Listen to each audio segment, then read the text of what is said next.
Hello and welcome. I'm Christina Linden. I'm the Director of Academic and Public Programs here at the Cantor. And I want to welcome you all to Shahzia Sikander, Collective Behavior Convening. And I want to thank everybody who made their way through the rain and everybody who opted not to make their way through the rain and hopefully has joined us on live stream.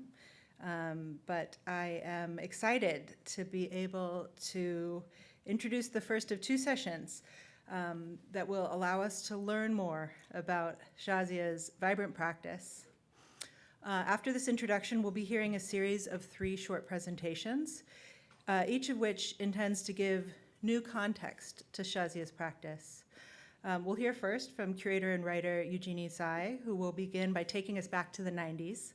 A decade during which Eugenie was working as a curator at the Whitney Museum, among other things. And Shahzia's work was the subject of growing interest in many places, and especially in New York.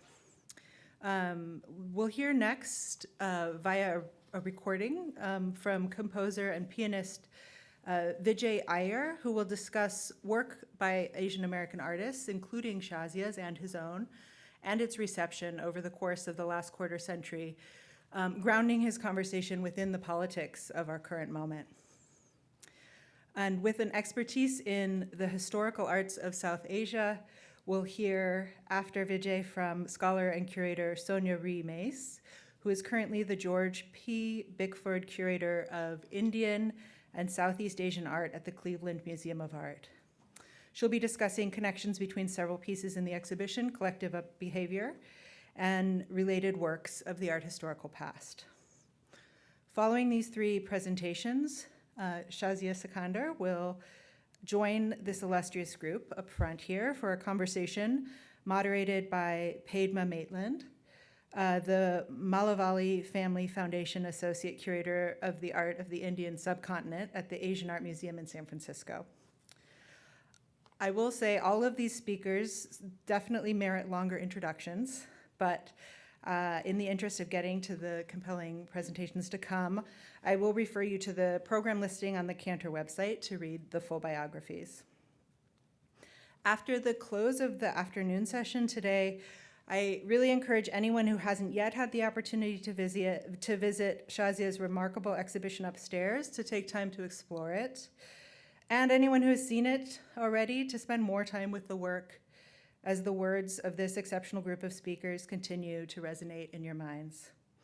The exhibition catalog is also available for purchase in the museum lobby, and Tootsie's Cafe down the hall will be open for tea service from 3 to 5 and for dinner starting at 5:15. If you've reserved seats for the evening lecture, which will begin at 6, we hope to continue this conversation with you at that point. If you'd like to stay and haven't been able to get a reserved seat, given the rain, we might have a spot, so we'll see. And there's overflow seating down the hall if we need it. Before I hand the podium over to Eugenie, I also want to thank Vinnie Chong Miller, whose support of the Distinguished Lecture in Asian Art in honor of the Legin Collection has made this convening, including the artist talk by Shahzia this evening, possible. We also look forward to sharing a publication based on the content of this convening with visitors. We hope to have it available before the winter holidays and through the end of the exhibition for visitors to the museum here. Thank you, everybody, again for coming. And please join me in welcoming Eugenie.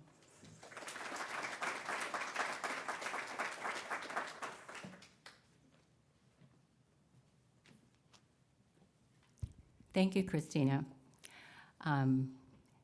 I'm delighted to be here to speak about Shahzia, New York, in the 90s. Shahzia and I met in 1996 at an international sculpture conference held at the Rhode Island School of Design in Providence. That year, Mel Chin, Rick Lowe, and Merle Euclides were 3 of the illustrious participants. I had just finished my dissertation in art history at Columbia University and was working at the Whitney Museum of American Art as a curator at the Whitney's Branch Museums, where I later had a chance to show Shahzia. I was also a member of a collective called Godzilla, Asian American Art Network, founded in 1990. Godzilla was a collective devoted to heightening the visibility of artists and arts professionals of Asian descent in the art world. It was emblematic of the rise of collectives that began in the 80s and continued into the 90s. These included the Guerrilla Girls, Visual Aids, ACT UP, and the Women's Art Action Coalition. There are many, many others. These are just a few. It was also a time of culture wars, exemplified by artists like Mel Chin, Karen Finley, and Robert Mapplethorpe, to name a few. These are artists who received grants from the National Endowment for the Arts, remember that, and these grants were rescinded, in some cases reinstated, for reasons ranging from artistic merit to indecency. So it was really in the context of the 90s, in this opening up of culture, that Shahzia became a major presence in the art world. The year 1997 was Shahzia's breakout year in New York City. She participated in 4 shows in rapid succession at a nonprofit space, 2 museums, and a commercial gallery.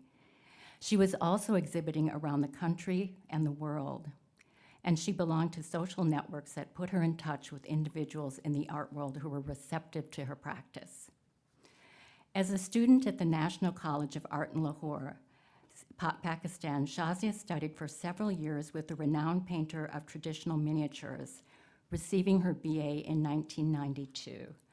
I'm showing you, oh, I'm really ahead of myself here, leaning on this.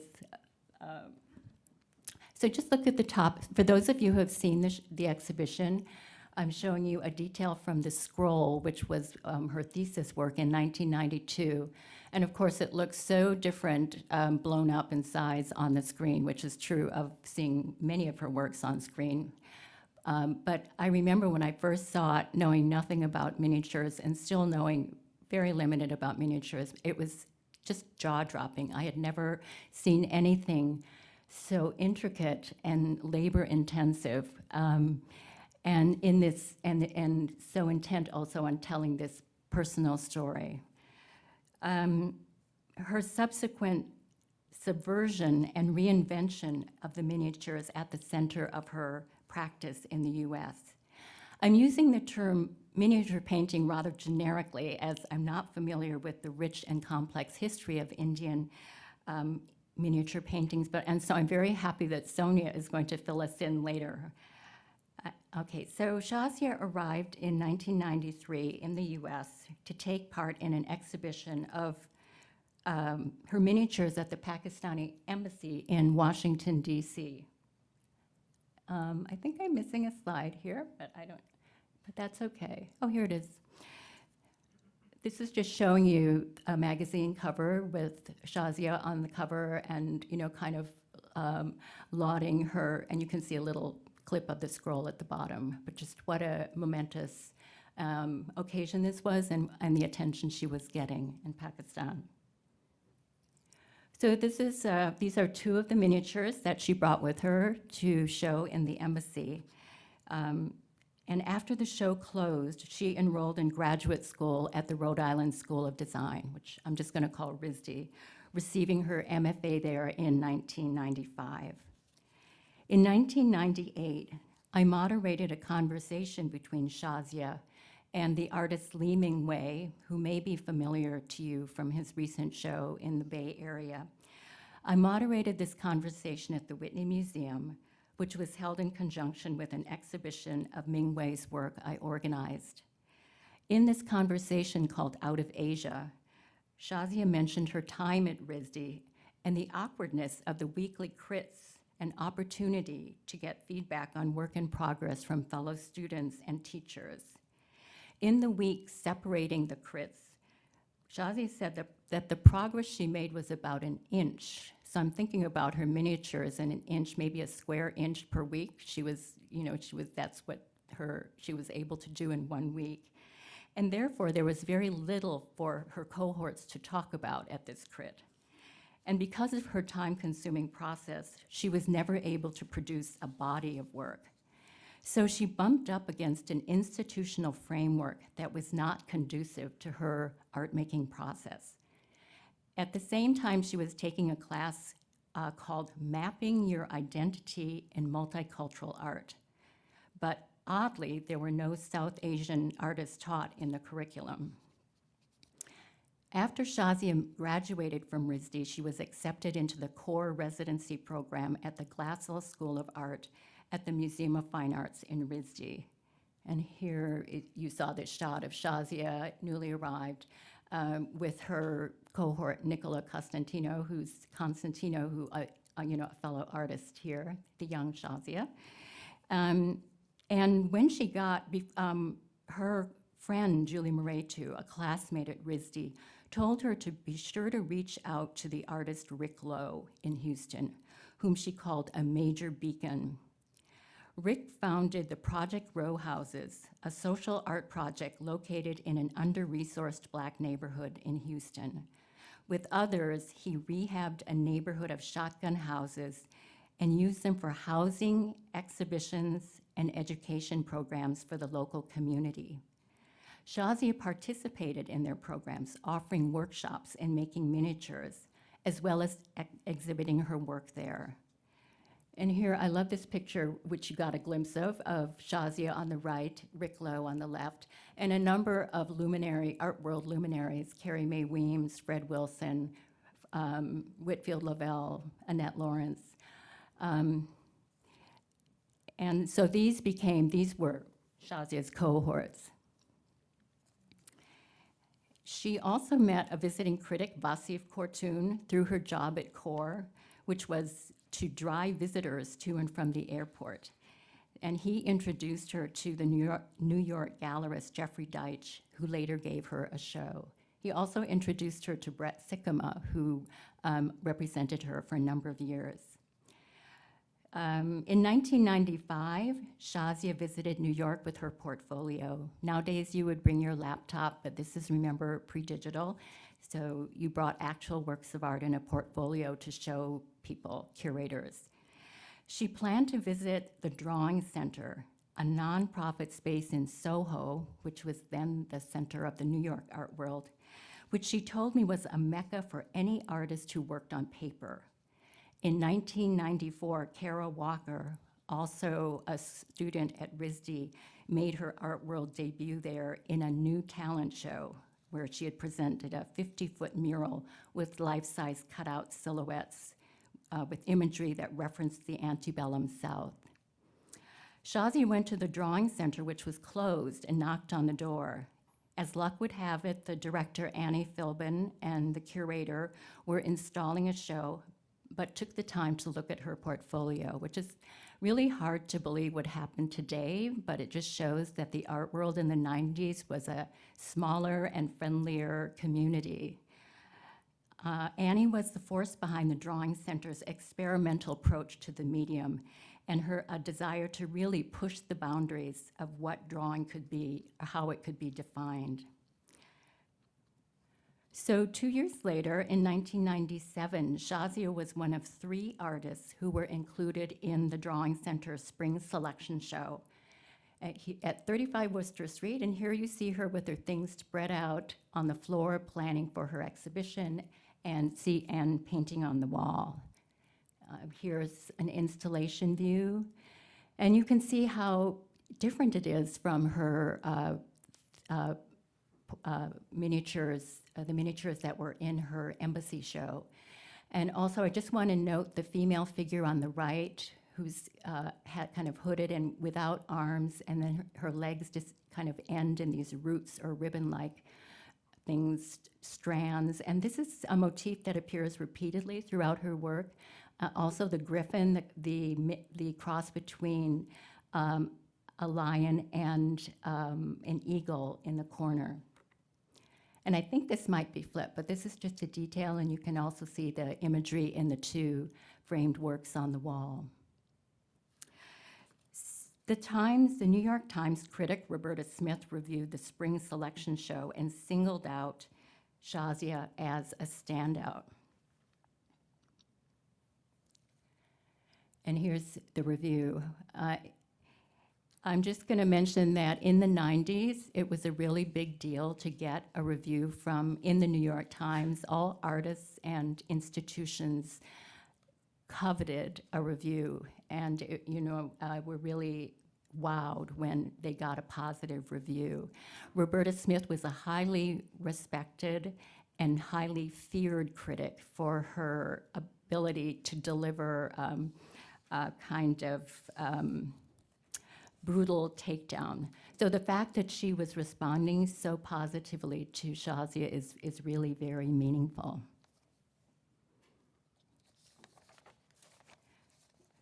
So the biennial, the 1997 biennial, you can see that this is an example of one of the works. The curators had chosen 9 works, and they had seen her works at Project Row Houses in Houston.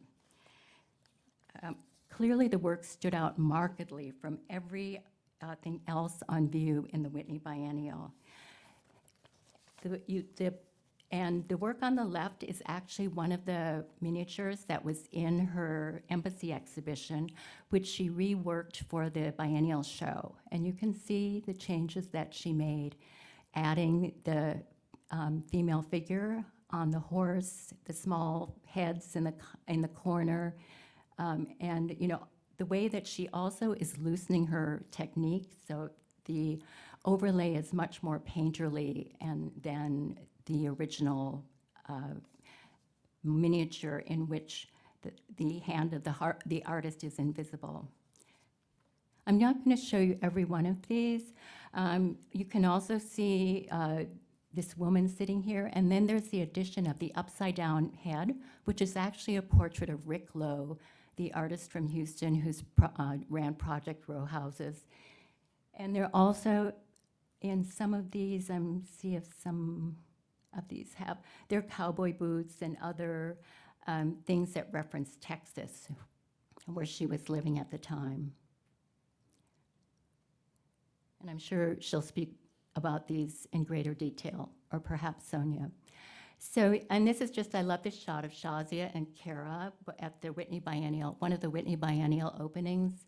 Kara was also in the show as well. So it gives you an idea a little bit of the artists who were kind of the young, exciting artists that were coming on the scene in New York in the 90s. So I also, Roberta Smith also mentioned Shahzia in her drawing selection review. Because the two shows overlap, Roberta Smith also mentioned Shahzia's participation in the biennial, calling her one of the show's new discoveries. It might seem odd that Shahzia, a Pakistani-born artist, was selected to take part in a prominent show at the Whitney Museum of American Art. However, David Ross, who became director in 1991, encouraged the curators to think beyond the conventional, to consider what it might mean to be American at this point in time. The 1993 biennial, a much vilified iteration, exemplifies the boldness of his very broad and inclusive definition of culture. Under David, the museum diversified the collection, the board of trustees, and the curatorial staff. So when David brought me onto the board on board in 1994, Thelma Golden, who is now the director of the Studio Museum in Harlem, was already there. I'd like to mention, I'm focusing on New York, but as I mentioned, Shahzia showed in many other parts of the country and the world. I just want to mention her friendship with Bay Area artists Margaret Kilgallen and Barry McGee. In the fall of 1997, all of them participated in the Three Great Walls exhibition at Yerba Buena Center in San Francisco. Shahzia mentioned to me that she learned a great deal from them about mural painting and graffiti. And the following year, they worked together again in St. Louis. You're seeing an installation shot on the left, this time with the addition of William Kentridge.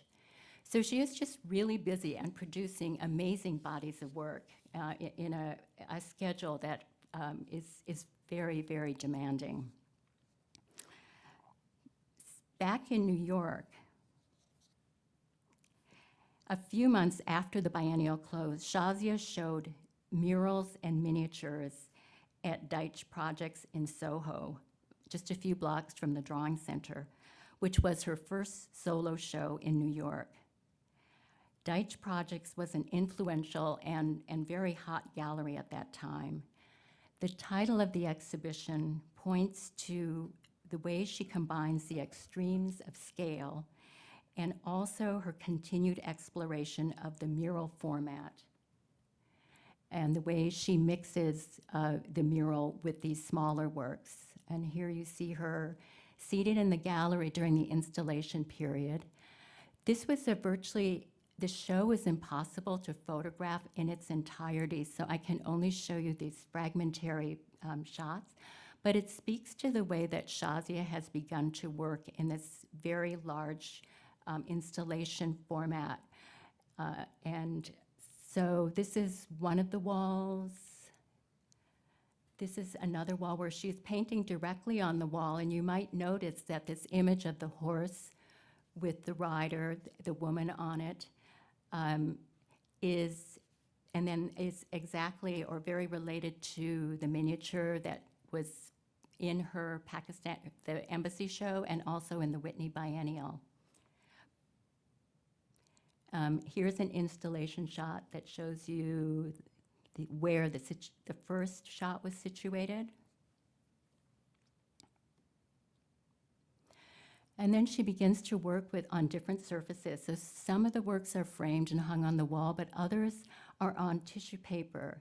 And she has a great interest in overlapping them and creating a kind of veiling, a layering that has an archaeological feel, where you feel as though you're witnessing different periods of time and trying to see through to the past.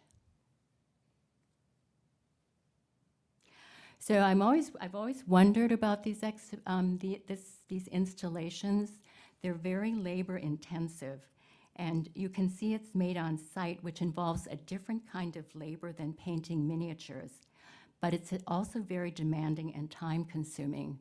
So I've always wondered if Shahzia makes these in a very improvisational way, or how much planning she does in advance, if she plans everything out in advance and then executes. But maybe we can find out. And these are two of the miniatures that were in Deitch Project. And here you can see, again, Rick Lowe in doubled on the left, in the work on the left. And then on the right, I'm not sure if that's Rick, but there are these houses you can see, which are kind of like these shotgun houses that you see at Project Row houses.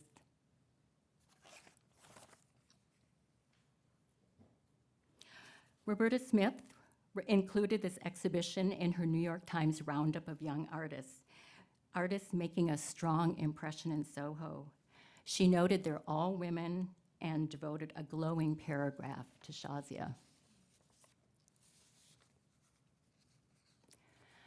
Shahzia's final show in 1997 in New York was at the Queens Museum of Art, located in a borough that is home to a very large South Asian population. This was a group exhibition entitled Out of India, Contemporary Art from the South Asian Diaspora.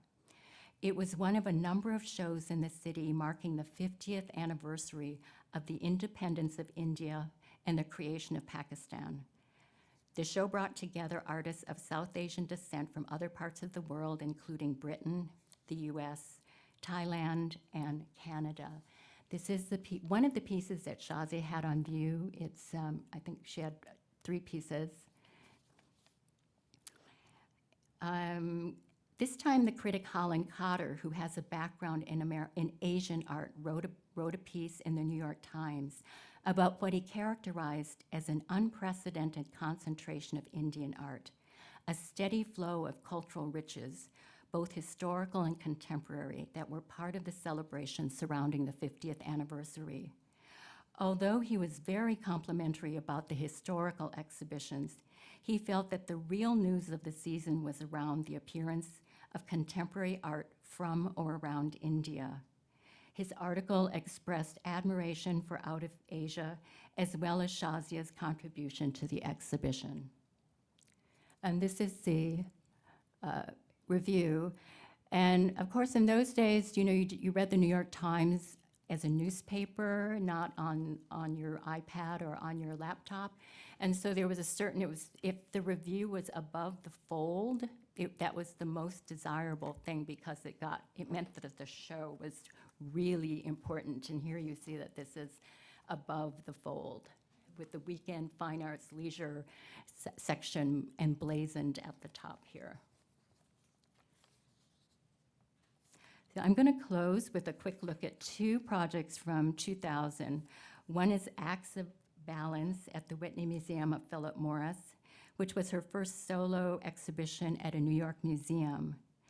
To me, when I saw this densely overlaid, visually complex installation, I experienced the same kind of jaw-dropping, quality as her early miniature, The Scroll.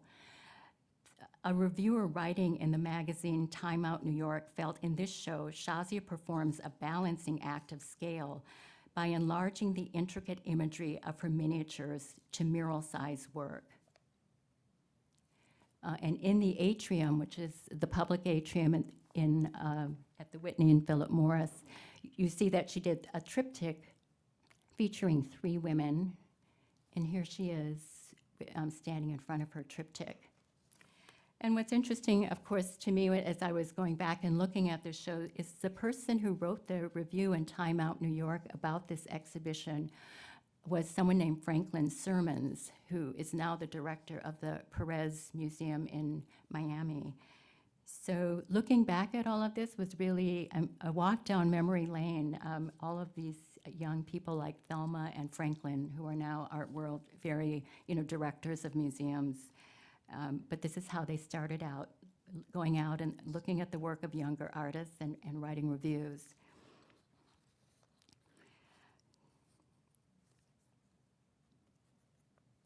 And the last work I want to mention is a work called Maligned Monsters, which you see on the 53rd Street facade of the Museum of Modern Art in New York. This was part of a banner project that also featured the work of Kara Walker and Janine Antoni, 2 very well-known women artists. So in this banner, Shahzia mines different cultural traditions and artistic mediums in its representation of female deities.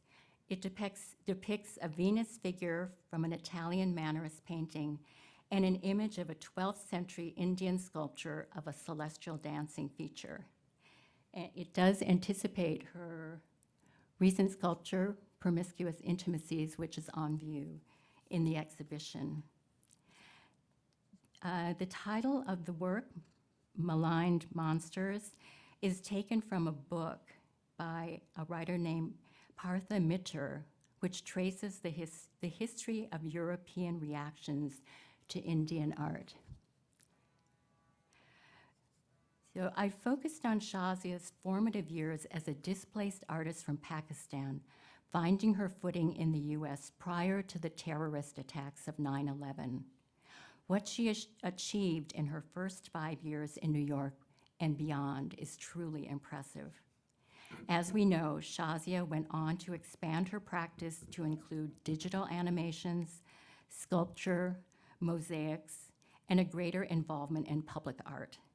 She's also collaborated with musicians, composers, and performers. She was awarded a MacArthur Genius Grant in 2006, one of the many awards she's received. The work from her early years reflects the excitement and optimism that accompanied the opening up of the art world to diversity, equity, and inclusion long before those terms became part of our current official cultural vocabulary. Shahzia's earlier years in New York built a foundation for her experimental, evolving, and always extraordinary artistic vision, which is on view in the galleries and which we'll hear more about this evening. Thank you.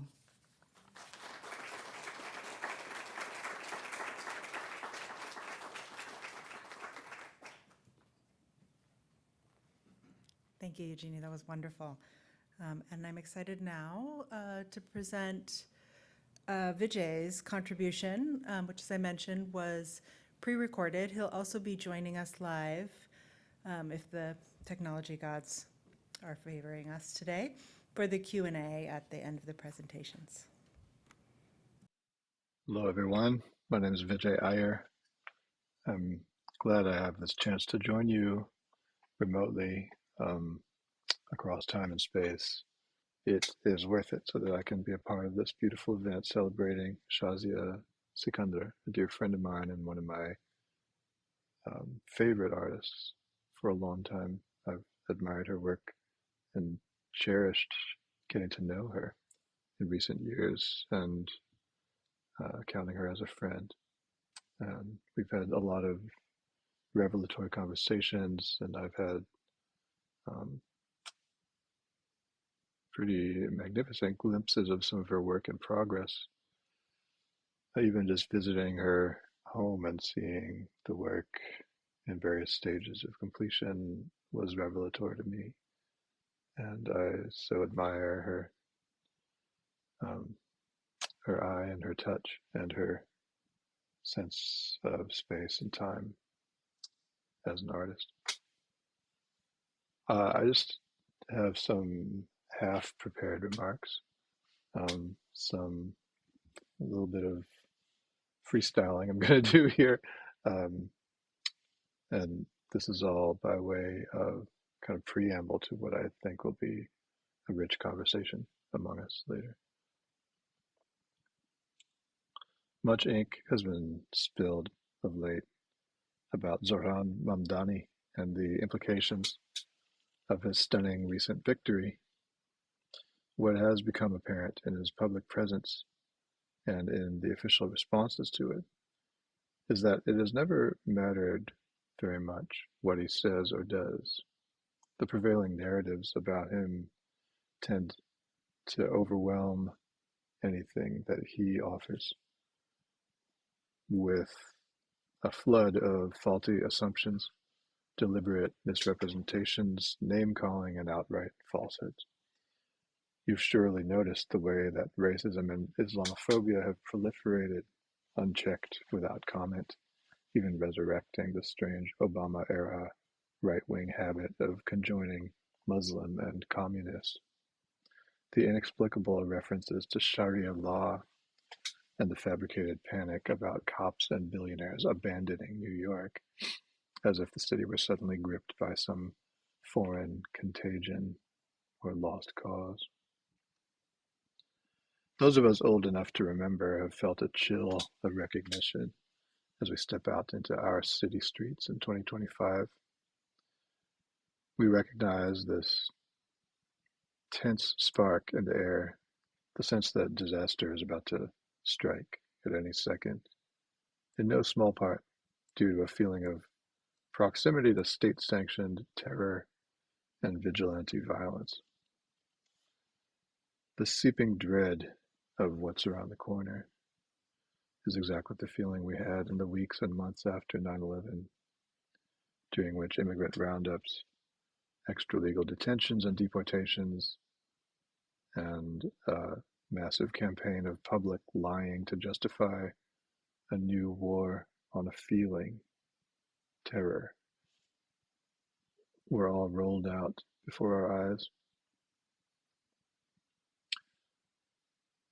What now is called the long war on terror, the time that we still are in, that is the aftermath of 9/11, that discourse and that set of methods of governance became this millennium's Southern strategy, the ideological misdirection under which U.S. and Western dominion is maintained via the continual threat of reducing Islamic edifices to shards. As Edward Said famously observed, European culture gained in strength and in identity by setting itself off against the Orient as a sort of surrogate and even underground self. We can now extend this idea to the powerful nations of the world that explicitly define themselves in contrast to Islam, a world frozen in mid-shatter. Shahzia Sikander's work becomes an orienting site of reflections, refractions, and breakages in the wake of a half-millennium of Western imperium and decades of nationalist, racist, and communal violence, concentrated into this past quarter century of rabid global anti-Islamic sentiment. The same strain of manufactured hysteria that has made Shahzia Sikander's layered, elegant, sumptuous works the target of cancellations, beheadings, conspiracy theories, and misbegotten public outcry. Some of us remember the years before the turn of the millennium, the time in which our South Asian diaspora in North America began to find one another. We were a strange aggregate of recent immigrants from South Asian countries and their international diasporas, alongside older waves of immigrants and their US-raised offspring. We Asian American Gen Xers were the children of the first wave of beneficiaries of the Immigration Act of 1965. We existed as the result of a deliberate curation of doctors, engineers, and scientists brought in from outside the West to join the US scientific and Cold War efforts. I'm not going to go too much into the theory of Asian Americanness or anything. I'm no expert on it, for one thing. I'm just a musician who's lived it. But I did want to at least help us sort of disambiguate a few strands of what Asian Americanness denotes or refers to, or these different components, we might say, or facets, perhaps is another way to think of it.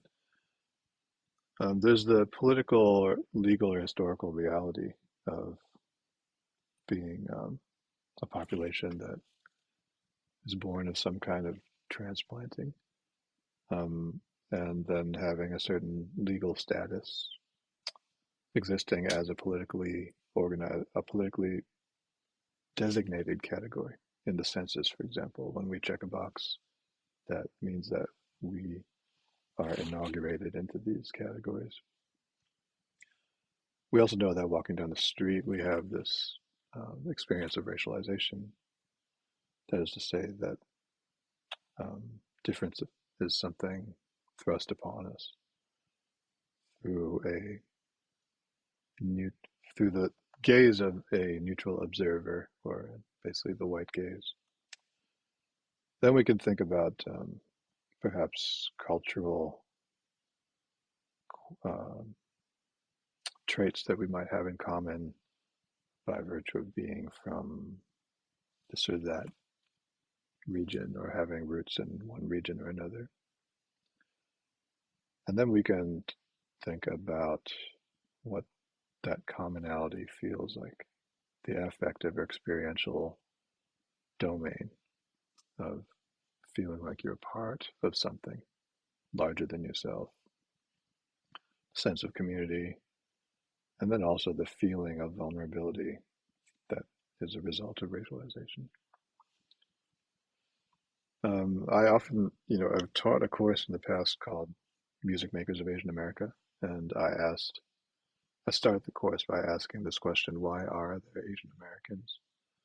And of course, we, in this like massive aggregate of ethnicities that goes under the name of Asian, have all found ourselves here on these shores through this complex series of overlapping histories: indenture, imperialism, war, trauma, internment, inclusion, exclusion, curation, like I mentioned, the population that was curated post 1965, transracial adoption, all kinds of other means of showing up here. This category, Asian Americanness, can seem quite tenuous, yet tenacious. That is to say, it doesn't often feel like it holds, and yet it stays around, it sticks around, it sticks to us. So we can think about who belongs in the category and also who's excluded from it, even as a category that is itself marginal. Back in the 90s, as my generation came of age, we started to find each other out here, um, out in the wild. We realized that we weren't all doctors and engineers and wannabe scientists, that some of us struck out and became artists or activists. Some of us were queer or otherwise sort of cultural or political misfits. And that group of people started to organize. So this was a festival and conference that took place in Toronto annually in the 90s. And that's me on the cover of the brochure from the 1996 festival, a 30-year-old photo of me. And yes, that was an occasion for me to perform for the first time together with a saxophonist, Rudresh Mahantapa. That was where I had this sense, we began to feel this sense that actually doing stuff together was going to matter somehow, that it mattered that we had found each other, and it had a kind of significance and resonance, just us being able to make work together out in the world. And I just want to share a little bit of what that feels like to be a part of something like that. This is a New York Times article that came out in 1997. Same photo as you see of me at the bottom, and the two other Asian American musicians. Of course, they're both East Asian. In fact, both Chinese American. Fred Ho and John Zhang, two real pioneering artists. John sort of took me under his wing when I was living in the Bay Area in the 90s. And I became associated with this movement of Asian Americans who were associated with jazz and Black American music, and we're trying to make creative music on our terms from these disparate building blocks and disparate sources.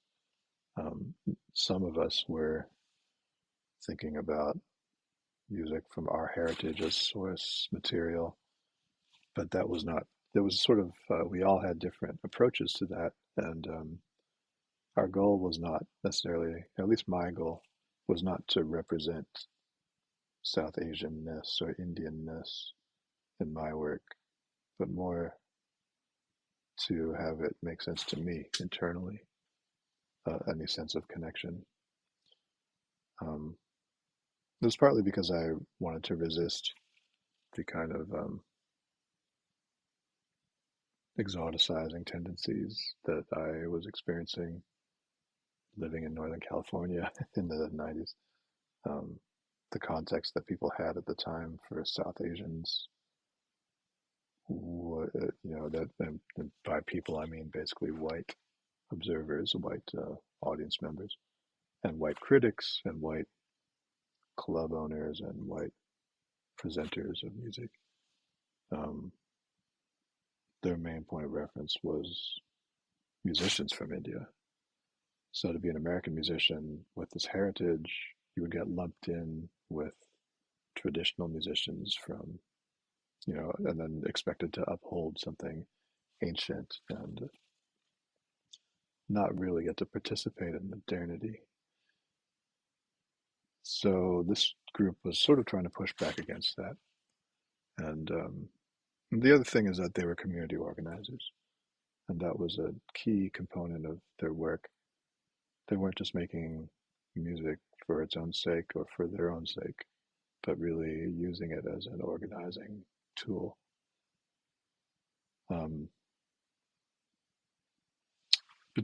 Around this time, I also started working with a lot of Black elder artists, um, including the poet and activist Amiri Baraka. And um, that through this group, this series of artists that I was associated with, elder African American men and women who had been part of a longstanding experimental and countercultural legacy of music making and creativity and um, critique. That gave me a sort of framework to understand what I could possibly offer. And I was also welcomed into those spaces as myself, and I didn't have to conform or pretend I was Black or anything like that.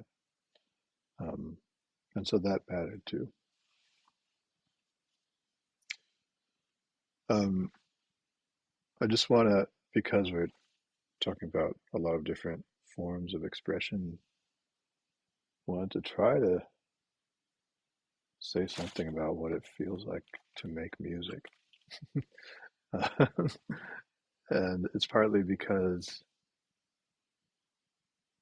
we can get bogged down in all these other facets or variables, and forget what the point is. Certainly, in the context of academia, we can sort of focus on the problem, and and forget something about the fact that music and art still work. They do their own work in the world, and they have they have impact. Our work can actually matter to people. It can resound, regardless of what's written about it. You know, and so this is a way of maybe bypassing what tends to be written about Asian American artists to just remind ourselves that music actually works. This is me with Robert Glasper about 10 years ago in an encounter we had in Brooklyn. Um,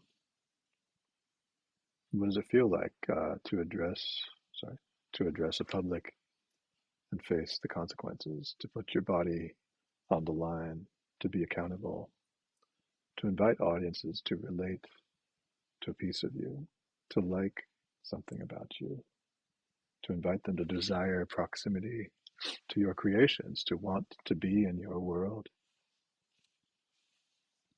to share yourself with the world, to connect body to body, to move together, to be joined in feeling. This is my trio from the last few years with the two incredible musicians, Linda Mehan O on bass and Taishan Sori on drums. To invite others into spaces of shared movement and feeling. This is a large ensemble project I had from about a dozen years ago. That's me at the piano and pretty large range of musicians, dear friends and colleagues of mine. To serve as a conduit for ritual and release. This is myself with the violinist Jennifer Coe. It's a group I had with tabla player Nitin Mitta and a Carnatic guitarist named Prasanna. There's a performance with Aruj Aftab, vocalist, and Shahzad Sikander on bass and synthesizer. This was at Town Hall in New York City in 2023. This is me with Rudresh Mahantapa, saxophonist, one of my dearest colleagues and collaborators. Here's me and Prashant Bhargava being interviewed by a presenter after our performance. It was this performance about Holi, the holiday that's celebrated in India and around the world. And Prashant got a little into it. He was a brilliant filmmaker, dear friend of mine. This is a project I did at Brooklyn Academy of Music where I collaborated with a dance troupe called Dancing Wild Black, and they wanted to stage a die-in to open the show, so that's what we did. This is a project I did recently with the poet Robin Cost Lewis, and that painting is by Julie Meritu, and that's Jeff Ziegler on cello. This is from a concert from just a couple of weeks ago in Berlin with the great Wadada Leo Smith, an elder, 30 years older than me, brilliant trumpet player and composer. Solo concert. So anyway, that's just to show you, like, give you a glimpse of what this feels like, how full it is as a pursuit, as a life, and how in the world we are, and how collaborative this work is. What it means to be a music maker while Asian American is something else. This again gets to what I described earlier, what's put upon us, racialization, and the insidious ways that shows up in critical writing, for example. So here is a series of ostensibly positive reviews of my albums across a dozen years by the same critic. 2005. Vijay Iyer is a daunting young pianist holding advanced degrees in physics as well as music. He composes in mathematical patterns with sometimes overly schematic results, but not on this album.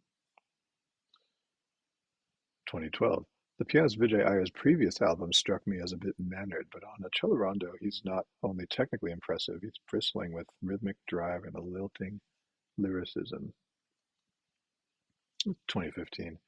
There's a schematic edge to Iyer's music, stemming perhaps from his education in math, physics, and cognitive sciences. He has long experimented with numerical patterns in his music, and in some of his early work, you could hear the interlocking wheels spinning or grinding. At times it was intriguing, but at least to me, not so involving. This is what's been changing in his music in the past few years. It's no less head-popping intricate, but it doesn't sound as if he's working at it. It's become second nature to him. He's breathing it and he's infusing it seamlessly with rhythm, soul, with beauty. So we're already 10 years deep into this pattern where he keeps asserting that I've only recently figured out how to make music that's satisfying. And then finally, 2017, Vijay Iyer, a virtuosic pianist and theoretical physicist. Not true, by the way. Once came off a bit schematic in his compositions and improv, but those days have been over for years, and his new album is positively ebullient, a couple of tracks stepping into soulful. So this is partly what it is like to make music as an Asian American, is to constantly be relegated into this slot, a kind of, I don't know, a pigeonhole that makes you a kind of technical. It's essentially the Asian whiz kid phenomenon. The nerd, basically, they are calling me a nerd over and over and over again, and forcing me into a field that I abandoned in 1994. I quit physics in 1994. So that doesn't make me a physicist. It makes me someone who quit physics, but that doesn't ever matter. Anyway, I'm not here to complain, but only to point out that critical discourse is often beset with these well, they're trapped in their own tropes, let's put it that way, so that they can't really listen authentically. And I'm saying this because it's almost 100% white men writing about us. Um, Almost 100%. And I'm saying I've been making records for 30 years. It's been written about hundreds, if not thousands of times. And it's hardly ever been anything except a white man. So um, that has a lot to do with it, who gets to kind of produce an archive of critical writing about us. And how is that the oral gaze of the, um, how does race kind of work its way into listening? Let's put it that way. Um, Last thing I want to do is maybe share a bit of music.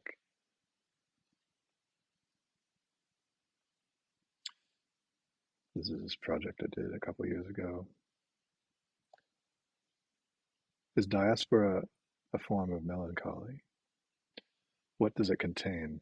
Homesickness, shame, disbelonging, uncertainty, alienation, intergenerational post-colonial grief, a sinking feeling in the U.S.'s long war on terror, that the world you inhabit might turn on you, deny your humanity. Vocalist Arooj Aftab came to the U.S. from Pakistan at the turn of the millennium to study at Berklee College of Music, and soon found herself in a post-9/11 landscape of suspicion, surveillance, and a new style of Islamophobia that shaped today's systematically anti-Muslim world. Shahzad Ismaili is a Pakistani-American multi-instrumentalist born in 1972 with a rare genetic disorder that left him physically vulnerable and thus doubly outcast, who found his way intuitively into music as a mitigating force. My presence among them as the child of immigrants from the other side of an unhealed partition felt somehow renaturalized in our shared New York South Asian diaspora. When the three of us first converged on stage in 2018 in New York, there was no plan and no repertoire, but also no fear, no doubt, no second guessing. Only a feeling of arrival, as though from the first breath this music already existed, fully formed, and was simply showing up before us. Arooj chose to deploy pre-existing fragments of lyric, to use them as substrates for melody, vowels supporting tones, consonants offering means of attack. The rest was conjured from what felt like nothing in a collective process that Arooj later chose to call live composing. A unique way of claiming our shared roles as creators on par with other more official, more fixed modes of composition and challenging the predominant devaluing of improvisation. The best bands start with a feeling, and this particular group named our formative emotion Love in Exile. Perhaps to name that shared space we did not know we could ever have. A surprising feeling of being held and accepted as we are, with a mutual understanding and tenderness that we didn't know we'd earned. Here, in a setting you probably all know, we reconstruct from first principles a piece that wound up on our album the album was called Love in Exile. The piece is called Eyes of the Endless, featuring Arooj's gloss on this particular lyrical couplet,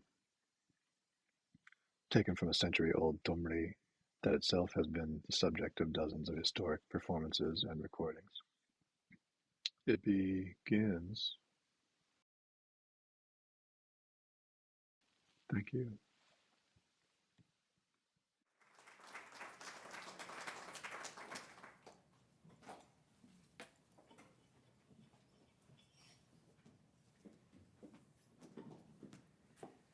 Oh my goodness, how does it feel to have to be the speaker to follow Eyes of the Endless? Thank you for being here, everyone. And I'm so happy to be here to speak about the work of Shahzia Sikander. And I have to say, her work actually defines my own curatorial career.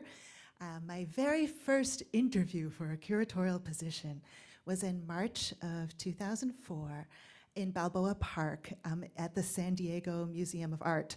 I was there for an interview for the position of curator of Asian art, and the museum staff there were installing things I had never seen before. They were these translucent, colorful films of forms that were overlaying this grand window that was looking out over the landing of a great staircase, and then these cascades of watercolor and tissue papers were flowing into this upstairs rotunda, and I thought, this is going to be an exciting place to work.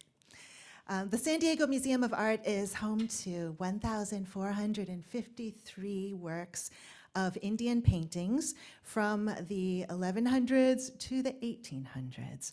And this is the Binney collection that was so renowned and includes many works of Mughal paintings that are so important to our understanding of the history of the Mughal Empire. And it's the techniques of Mughal paintings that were taught at the school where Shahzia first got her start, at the National College of Arts in Lahore. And in fact, many of the Mughal emperors had their own imperial ateliers based in Lahore. So when I was able to, just last year in 2024, join a collaboration exactly 20 years after my first encounter with Shahzia's work. I am now, and I was then, also moved from San Diego to be the curator of Indian and Southeast Asian art at the Cleveland Museum of Art. So 20 years after my first encounter, when I first saw Flip Flop in San Diego, my colleague, Emily Liebert, who's the curator of contemporary art at the Cleveland Museum of Art, asked me if I would join a project. She had joined up with Ainsley Cameron, who's the curator and the originator of the Collective Behavior exhibition, an iteration of which is now on view here at the Cantor Arts Center. And the Cincinnati Art Museum was looking for a partner for the exhibition. And she and Emily Liebert at the Cleveland Museum of Art thought it would be great to have the collective behavior on view at both institutions in kind of a new way of presenting a major artist retrospective. So in Cincinnati, there was the grand retrospective of the work of Shahzia, spanning her entire career as a mid-career artist. And at the Cleveland Museum of Art, we took our Julia and Larry Pollock Focus Gallery and had an exhibition of dialogues between works in collective behavior by Shahzia Sikander with historical works of South Asian art in the collection of the Cleveland Museum of Art, largely from the collection of Catherine Glynn Benkeim and Ralph Benkeim. And so I show you here an installation shot of collective behaviors in its pendant iteration at the Cleveland Museum of Art, where it was on view from February to June of 2025. I'm going to spend my time today talking about three major works that were in this iteration, two of which are here in Palo Alto at the Cantor. And not in a way, so what Emily and I were very careful to do in collective behavior is to not establish a bunch of binaries where, okay, this is old and this is new, this is ancient, this is contemporary, this is original, this is diasporic, this is patriarchal, this is feminist. Instead, what we wanted to do was bring historical works and Shahzia's works together to create ways of new approaches to entering Shahzia's work with the context of historical material and cultural predecessors in mind, especially because one thing that's so exciting to me about Shahzia's work as a historical Indian art historian is that she so purposefully and intentionally mines images from South Asian historical art of all kinds, not just Mughal painting, but also medieval sculpture and also Hindu painting, and very much breaking down this very possibly monolithic idea of what is pre-modern art or what is historical art. So I'm going to start by looking at these two works and showing the ways in which Shahzia has done extraordinary things that help us reimagine these historical pasts. These two right here, and what you can see, the first thing she's done is explode the scale. So it's what is typically a very small, this is actually a pretty large example of a Mughal painting, but she has, I think, probably quadrupled it in size, and then also shifted the medium from painting, which is basically a gum tempera, so a gum Arabic-based, water-based, opaque paint, to glass mosaic. Here's a close-up where we can see the two at a little more of a fair comparison. So on the right is what we call a shamsa. Shamsa is a sunburst, and usually they are shown in pairs like this. So there's one in the Cleveland Museum of Art and one in the Met, and these are from the beginning and end of one particular album that was made for a Mughal emperor. And originally, the shamsa had nothing in the middle. It was just a golden disc. So shamsa means sunburst, and it's supposed to refer to the light of God. And when you have a shamsa at the beginning and the shamsa at the end of a manuscript or a text or an album of paintings, that means the glory or the light or the splendor of God passes through the whole thing. And so it becomes this kind of holy and illuminated object. Now, what Aurangzeb has done is taken his portrait miniature and applied it over the center of the sunburst on one side, and on the other side, he put his own seal. And so this is a very interesting, I think, process of substitution of text and image, where they're both kind of identical to one another. This is something that we see for thousands of years in the art of India, where words, mantras, recitations can stand in for images. In fact, sometimes an image can be seeing a certain image can have the same meritorious effect or protective effect as reading an entire book. So this, and we see this very often, I think, also come up in Shahzia's work, is this exploration of text in light of image and substitutions of one for the other in terms of the same meaning. So what Aurangzeb has done is placed himself into the middle of the light of God, and and he was one of the Mughal emperors who was particularly orthodox in his pursuit of Islam. He wanted India to be completely Muslim, and he has put himself, and not only he's put his own image, but this is an image. It wasn't a portrait made for this purpose. It's what you call a portrait jewel. And these portrait jewels were made, and this was actually made before he acceded to the throne, when he was still a prince. And basically you have these little portrait jewels made, and they are distributed to all your friends. And then they would wear them mounted either in a kind of jewel setting that could be pinned onto a turban, worn on an armlet or a pendant, to kind of visually proclaim your allegiance to that person who's in the portrait jewel. And I think that's really kind of where the idea for the word miniature came from, because it's very similar to the kind of European portrait miniatures that lovers would send to one another, for instance, in Europe. And so that term miniature has extended to mean all Indian paintings and Mughal paintings, but it's really based on the use of minium, which is a red-based lead paint that is not used in any of these. So I tend to just call these Indian paintings.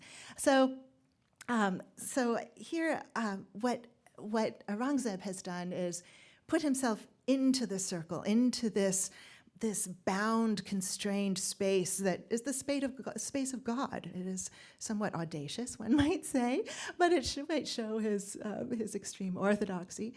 But if we look at the shamsa itself, it is comprised of flowers. It all is arabesques and floral arabesques, all created by hand and very expensive materials. And as a conglomeration, it becomes light. Now, what Shahzia has done is kind of taken this idea and not only exploded the scale, but asks us, well, what would it be like if instead of binding a figure in the center, what if we expand the center and make it not just one figure, but a collective of figures, and not just one historical person who wanted to wield power, but what if it were images that could stand in for all women, and with this female energy that doesn't necessarily have to be Islamic? What if these are like the gopis who are in their Rasalila, which is, so that's what this image evokes to me, is these women who were united in their devotional love for Krishna, and they would have these nights of just spinning in dance in love for Krishna. And together, that creates this kind of motion, this motion that creates power, that's based on this unified sense of love. And so what we see here is this kind of sunburst that also has a floral form, that and the name of this piece is called A Rose. So it also suggests that there's this multiplicity of light and flowers, and then the form of the female body, which also can substitute historically for images of a lotus flower, for example. So in another large-scale mosaic work that was in collective behavior at the Cleveland Museum of Art, we were so taken with it, we acquired it for the collection. Sadly, I thought it was going to be here, but I noticed this morning when I saw the show that it's not here. So I'm so sorry, but I'll just spend a few minutes talking about it anyway. We paired it with 3 different historical works from the Cleveland collection. And something that I was so struck by was looking at this mosaic and seeing this woman stand with her chin up, straight and powerful. She's looking in one direction, but her feet are pointed in the opposite direction. And what is she holding? She's holding a chalawa, which is a kind of spirit. And we've seen this image recurring in Eugenie's talk. She showed some examples of the chalawa on 1997 and 2001 exhibitions of Shahzia's work early on. So she keeps revisiting this form, which is a kind of spirit who is a shapeshifter. He can't be contained. She's holding him, but he'll move, or he or she. It's a kind of being that defies categorization. Not a demon, not a god, not a human for sure, not an animal, not a beast, not a bird, and can be benevolent or can be really problematic. And so she's grasping him here like this, but then down here below, under her skirts, the chalawa grasps her. And so there's this kind of reflexivity of she is both holding and being held by one who cannot be contained. And this, I think, is so interesting in conversation with this portrait, who's been identified as Nur Jahan, who was the Empress of India, who ruled with her husband Jahangir, the Mughal emperor of India. But for a number of years, Jahangir allowed her to do all the work of ruling, which means minting coins, issuing firmans or edicts, and seriously just completely running the country. When he died in 1627, she should have been his successor. She was already ruling, and yet her stepson did not allow her to do so. He ousted her, and she's basically been erased from history for the next 20 to 25 years of her life. What she does here in this painting is hold what's called a Jaroka portrait of her husband, the Emperor Jahangir. A Jaroka is a form of imperial portraiture that Jahangir himself instituted. Jahangir, after the death of his father Akbar, decided that he would hold these daily audiences with people at a window of the palace, and they would know that it's the emperor's window by throwing this carpet over the sill of the window. And he would come out, he would allow himself to hear petitions from people, and when he created this portrait of his father at the Jaroka window, this is posthumous. And he's holding it here, showing he is the legitimate successor of his father, Akbar. Now, with Nur Jahan holding the portrait of her husband, she is commenting, I believe, that she should be, or whoever is commissioning this painting, she really should be the rightful successor of the posthumous Jahangir. and yet she is not. She is not here, bound in the Jiroka window format, holding power. She's shown full form and free. And in fact, there's some controversy as to whether this is really a portrait of Nur Jahan, because she would have been in her 50s at this time, and she looks really well preserved for someone in her 50s in the 1620s. So it may be an idealized vision of a woman who nevertheless would stand in for the empress, and making it more of a generic image of a female figure, of a royal woman. It then can create a larger commentary about women in power, and that no matter who it is, even if she was already reigning empress, no matter what, in those days, women could not negotiate that space and become empress. Also in Touchstone that struck me is the way Shahzia has held her hands as she is grasping onto the chalawa. It is very much a very kind of standard posture that we see in many paintings, such as the one on the right, which is from a series of heroines called Nayikas.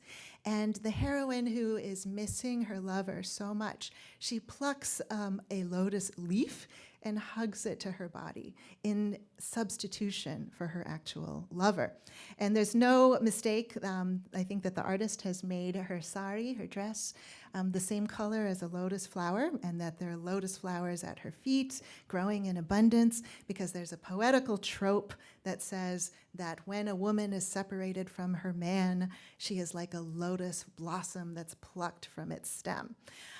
Similarly, in the background, there's this tree, and this vine is clinging onto the tree. This is another poetical trope, showing that the vine is like the wife who clings on to her husband.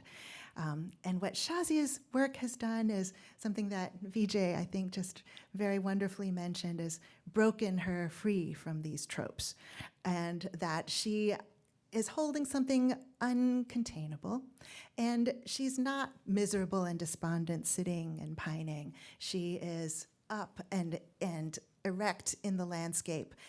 She is not a broken lotus flower. She stands on a lotus flower, which gives her a sense of transcendence, the lotus flower being, as we know, this long-standing symbol for the sun and for light itself.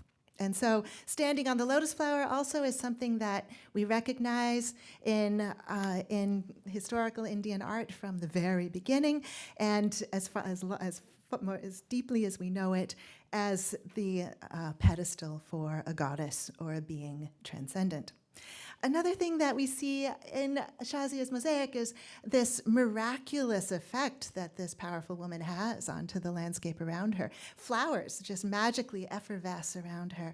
And this is something that we actually see in historical paintings, where women of a certain potency have this miraculous effect on nature itself.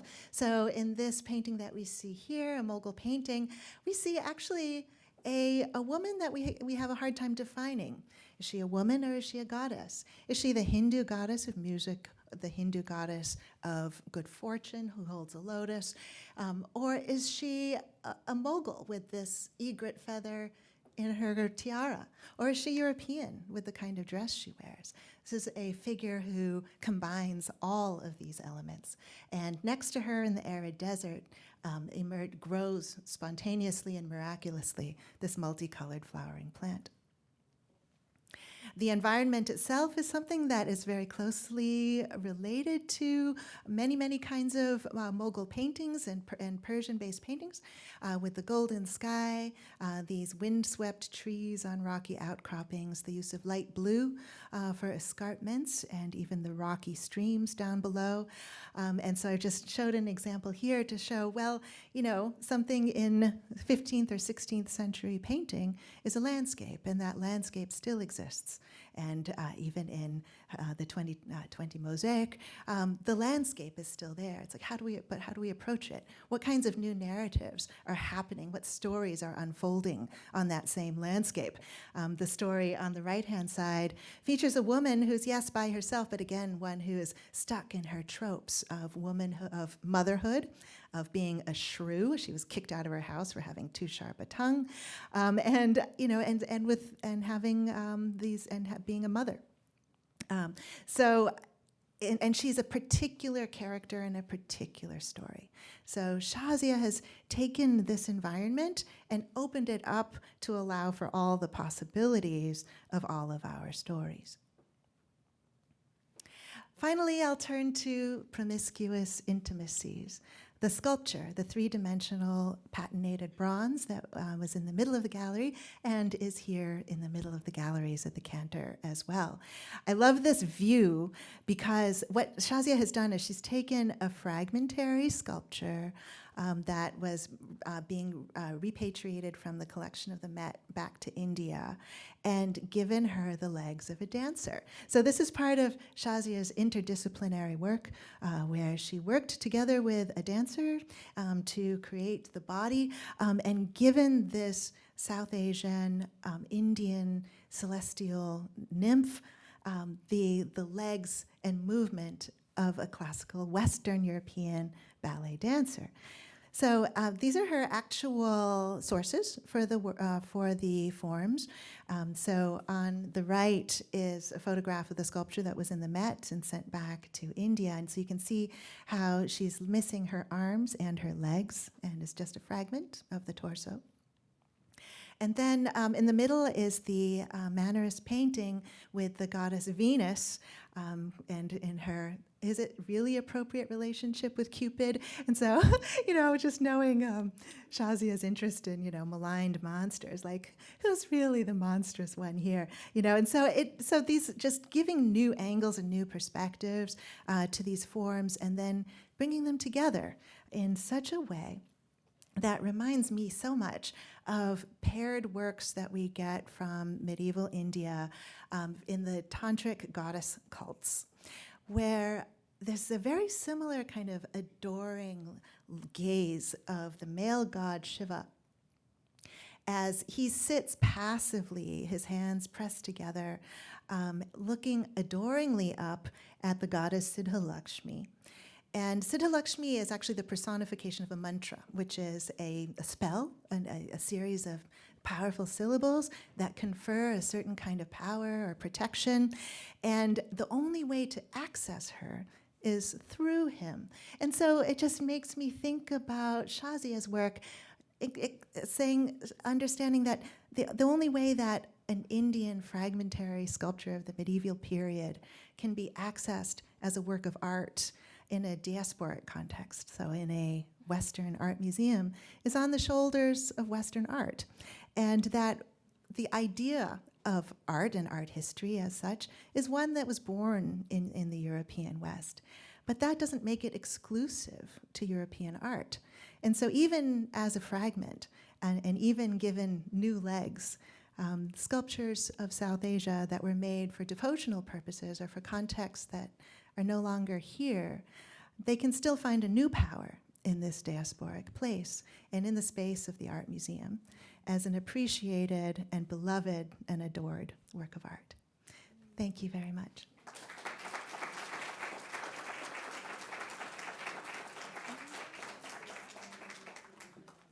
As they're just getting settled, I'm happy we got to take a break because it gave me a moment to hear from everybody how much they enjoyed everyone's presentation and how much they learned and what kind of insights into both the time since the 90s and kind of the early moments of Shahzia's career up to the present. Oh, and nice to see you, Vijay. You'll have to give me a moment. I've never talked virtually to an audience to somebody on screen, so that's a new experience for me.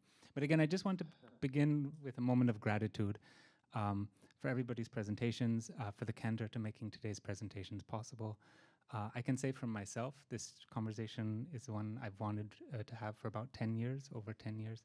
So it's quite a gift. And even as I was coming today, a friend said, I called and said, I took a day off so I could come to today's talk. So I know many people in the area and around are excited for this conversation. It means a lot to have it. So, how to start? One of the themes that kept coming up was this idea of interdisciplinarity, the way your work kind of breaks boundaries. So I wonder if you could talk a little bit about that process of translating a work from, say, 2 dimensions, from a watercolor into a 3-dimensional kind of work.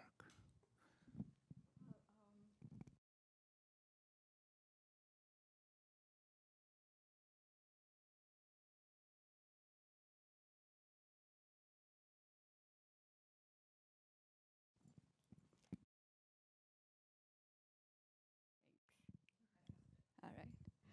So thank you everybody for being here, for your time, and also all of you, thank you so much. Thank you to Cantor for hosting this, for everybody who's given their afternoon. So I'm really very deeply appreciative and just moved. I really appreciated the layers of information that came, and I was going backward in time more than like 2-3 decades. So there was a lot of information there. And then also as an artist, you're always thinking, okay, this is how somebody else sees your work versus how you see it. So you have to be very gracious and look at all the multiple interpretations. And for me, the reasons for doing certain works are completely different than say what can be seen or understood, or the frameworks as Vijay was saying. So I had an image here, which I thought would be great to just segue into promiscuous intimacies, because it was 2021 that I had an exhibition in New York, which also traveled, but it was an exhibition I had in New York City in an institution after 20 years. So you were pointing at 1997 as such a pivotal year when I had so many exhibitions, but post 9/11, so much of that outwardly poised New York City and the art world kind of went very inward. I think for several artists, but in my experience, definitely as a Pakistani American, Muslim American, Asian American, all those hyphenated categories that that one was being boxed into, all of those sort of just kind of went mute against the very black and white culture of the US. So it's in that sense, when I think of it, I was like, okay, what happens after 9/11 is really like I lose gallery representation. I have many years where it's a very awkward participation. There are shows happening, but differently. And suddenly I was no longer just seen as like an artist operating out of the US, but was mostly as the other. So that othering also becomes very, very real. And so this exhibition, Extraordinary Realities, literally was organized by the Rhode Island School of Design's museum, but it also took place at the Morgan Library in New York City. So that was in 21. And I think the show I did at the Philip Morris branch of Whitney was in 1999 or 2000. So literally almost 20 years later.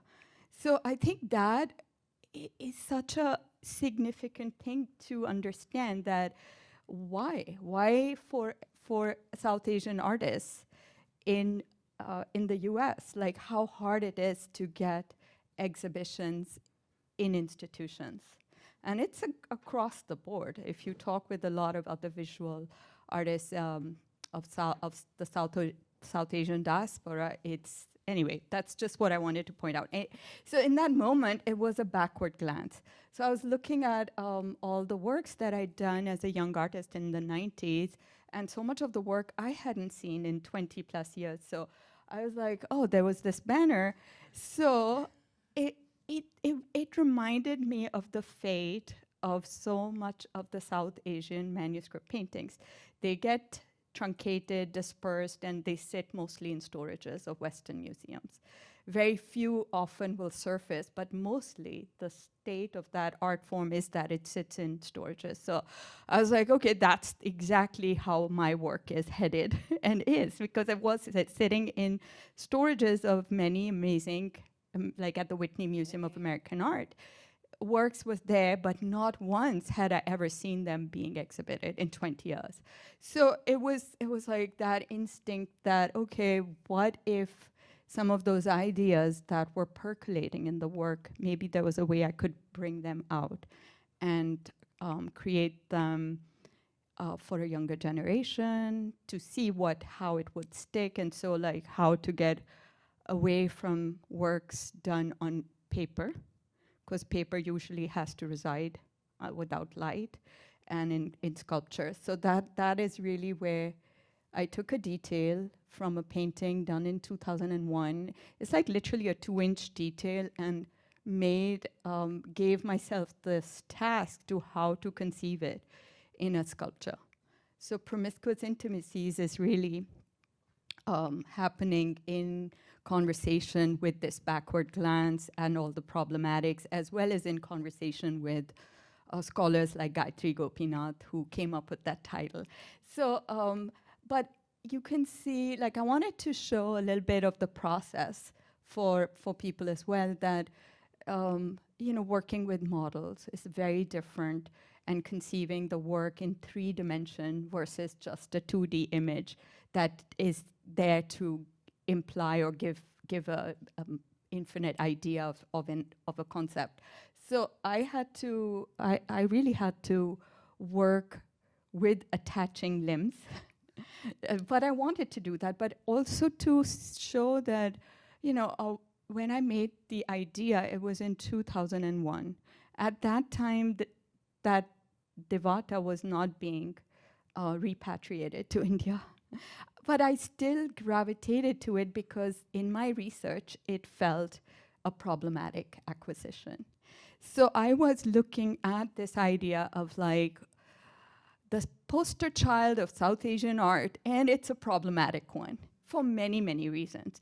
So when I started to do this in 2000, it wasn't something that we could come together this way and have a robust conversation around. It's taken 25 plus years for us to even have this conversation. So I saw a lot of my work had really important ideas, but it was being just like placed into storages, and there was no way for me to engage with another generation of younger artists because the works were never put on view. But you really did embrace the technical. You started to work on the digital animations, and in a way I always thought of Shahzia as, someone who painted and made installations, and suddenly you were delving into these digital animations on the wall that were so exciting. And not that your other work wasn't exciting, but it was exciting in a different way, in a way that I guess I never would have expected from you. And so that was really a surprise to me. But I thought, okay, Shahzia is not going to rest on her laurels. She is forging ahead, doing something new that is so true to her vision, but so truly contemporary. And I just thought, how did she do that? How did she figure that out? I think the interdisciplinary nature is just so important to all sorts of creativity. For me, the reason why I got into, say, manuscript painting was I was a math major at Kinnaird College for Women, and I went into at the National College of Arts at a time in 1987 when there was still military dictatorship. So it was mostly to engage with the creative group, community in Lahore that may have been pushing back at the restricted notion of culture. So like gravitating to people that were using creative thinking for dissent, so I really thought of like, oh, art has this immense power to speak in ways where, you know, not just necessarily that like you have to learn how to draw and paint. But once I got there, then it was like, okay, I do have to learn a language. And at that time, it was abstract expressionism was prevalent everywhere. So very little interest was there in craft and traditional languages. So I obviously was like, oh, I want to do something that is coming with inherent problematics of high art and low art. And this is also the time when there was that show called Magicians of the World, you know, in the 80s at the Pompidou, and then the primitivism shows. So Right, like there yeah. was already a backlash on how artists from outside of the West, conceptual, creative artists, were being put against like artists from the West as less. So the high art, low art dynamic, this sort of interest in how Western art history is so one-sided, and how so all of those things spoke to me. So I think at that time, reason for doing art was not just about doing miniatures. It was like there was a vision that miniature painting could be understood as a very intelligent, creative art form, and not necessarily just from a very Orientalist study that it's less than, or it's very descriptive, or not. Yeah, I see that always surprises me because I would never think that, you know.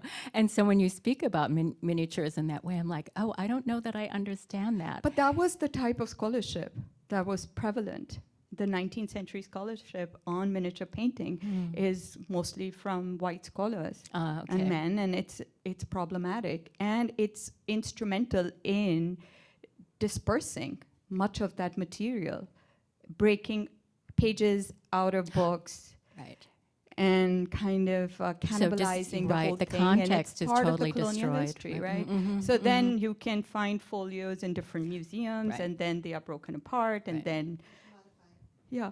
So how if you're a student at that time in the global South, how do you access the history that you're supposed to be, that is part of who you are? So it was this interesting idea that, okay, I'm looking at catalogs printed, few handful of catalogs at that time in the 80s, printed by Western institutions like the British Library, British Museum, V&A, etc. And then I'm supposed to represent the authenticity of this. Like, that is a very problematic premise. And I can appreciate Vijay mentioning that. But at the same time, I didn't want to abandon what I was doing. Why should I? And I think there is that struggle in the 90s, which the focus is so much on identity, where you're from, not on the work. Like, I can see the work, that my work, how it was talked about for 20 years, like 20 years of progress, and it's the same cut and paste paragraph, straight jacketing one to one's biography. 20 years later, you're like in your 40s, and you're still being talked about as you're just an emerging artist. So I think all of these things are how I thought that those are the things that matter to me, like how to change the discourse, how to think about how unfair things are and continue to be, not just as an artist of color, but in terms of art history's depth, like how art history is often talked about. It always has very little space for the other, though modernisms are happening everywhere, and there's a lot of borrowing from Right. So then we're elsewhere. getting to the story, to the point of who's telling the story, and what are those stories going to be, and who gets to tell their own stories, right? At institutions. Definitely, but I think at that time in the 90s, there's less people writing about our stories. So the art critic, art curator, Right. The Times, that writers are all, yeah. right. So you had Right. to learn how to talk about your work as well, which is really not everybody has those ability. I remember, like, it took me a long time, and it was such a struggle to figure out how to articulate and talk about what I'm making, because I felt like my job was to make art. I would have loved to be a writer, but drawing came better and faster and easier. But at the same time, it was so much subjectivity, and no matter what you were doing, it was always seen as like the outsider, you know, pitted against the East-West, or the Islam and the West, or the Asian and the non-Asian, or just like the binaries that still exist. But, you know, a younger generation of South Asian diaspora artists have more people writing about the work. Artists are much more there's an interdisciplinary nature in the act itself of existing and supporting and making art. And I think those were the things that were very exciting in the 90s, to gravitate towards a movement that was, you know, happening for me, and I saw that happening in New York versus living in Texas at that time. But that could be just the impression of a young artist, you know, going into New York and realizing that, oh, there's a whole wide world of people that are practicing, and they're from different diasporas, and there's intermediary spaces where people can relate to each other, and that it was very different than being told that this is where you exist and that's how you should operate. So 90s that you brought back in this presentation really was a very exciting time. And I wonder now, when I think of it, that maybe it was because of before 9/11, like post 9/11, it went really somewhere else. And now I see again, like this last week, or this last year with the... Well, last week, especially with Mamdani's victory Yes. as mayor of New York, Yeah. mayor-elect of New York. The excitement amongst like different diasporas and youth in particular was Right, like and really... also Islamophobia. I mean, unbelievable. And it was like, oh. But interesting things, you know, the conversations about diversity, equity, inclusion, and access that have happened recently, kind of maybe more pre this current administration, reminded me so much of the 90s. I felt like, oh, we're back in the 90s in a way, except maybe it was a little bit more institutional. I mean, I'm curious to... Well, I'd actually love to just kind of pass it to Vijay, because I think that's in some ways what you were talking about. And the phrase that really stood out to me was a chill of recognition. Yes. And so maybe if you can pick up on some of the themes that they've been talking about, you know, from your perspective. Sure, yes. Hi, everybody. Thank you, Shahzia, for including me on this beautiful program. And it's very confusing because the video is a minute behind the Zoom, so I'll try not to look at it. But yes, so like when I think about these ideas that become kind of almost iconized as acronyms, that has the flavor of an official state rollout kind of thing, right? And definitely I referenced the Immigration Act of 1965 as another example of this, which is where the state kind of makes a decision to harness existing trends, existing energies, and turn it into something official. And so I think that's maybe what you're referring to, in the sense that, you know, I guess what's coming to mind right now is that kente cloth moment with Nancy Pelosi et al. As a sort of example of like, okay, this has maybe gone a bit too far here, and like maybe it's being turned into something a bit cartoonish and reductive, and it isn't actually about people anymore. It's about policy. But I think even the fact that this was happening at the institutional level, or the fact that, for example, that all these like mentions in the New York Times of both Shahzia and myself, as kind of examples of kind of the cultural elite turning their lens on, you know, their internal others, you know, the kind of underbelly of the city, or the global South present in some not yet understood or not yet crystallized form, that maybe you could think of that as the first wave of the same phenomenon, because it was, as we started to show up in culture on the world stage and in gallery and museum spaces, what that meant was a kind of some kind of official recognition from cultural gatekeepers, and that is maybe not so far from the logic of the state as we might think. Yeah, although I think in the 90s, I mean, I'm thinking of Godzilla, the Asian American Art Network in the 90s, which was Asian, but the group very quickly realized the emphasis was on East Asia, not South Asia, and most of the membership was largely East Asian, and everyone realized, whoa, what's happening here? But there's also Saucy, and I never quite understood, hearing you both talk about collaborations, it's like, why didn't Saucy and Godzilla get together, and do something? And but I felt like Godzilla critiqued museums in the sense of, okay, these are the shortcomings, this is who you're leaving out. But it did want to be, for the most part of the system itself, in a way that I think younger artists and arts practitioners today are looking at forming just different systems altogether. It seems like a much more systemic, I would say systemic, that the criticism that DEIA now is much more about looking at structural issues and structural racism as opposed to the 90s, where it was like, well, let's kind of insert people into, a pre-existing, the system, the institutional structure. Now it's like, well, the institutional structure's got lots of problems that we need to think about.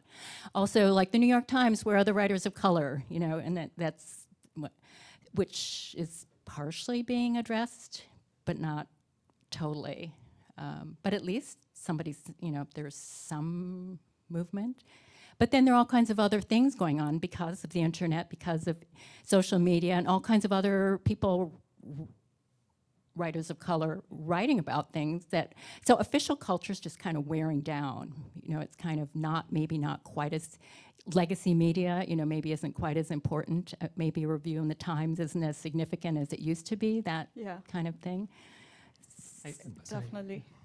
No, please. Oh, I guess I was just struck because, talking about this kind of arc of time, to think about the shift from malign monsters to promiscuous intimacies. Even the titles kind of hold this shift in some ways, like a kind of shift in how you frame similar bodies or references. So maybe, Sonya, if I can draw it to your attention, because I think I was delighted to hear that your own career could be bookended in some ways to the moment, right, with Shahzia's, and thinking about the ways in which your own curator practice in relationship to her practice has evolved over the years as well.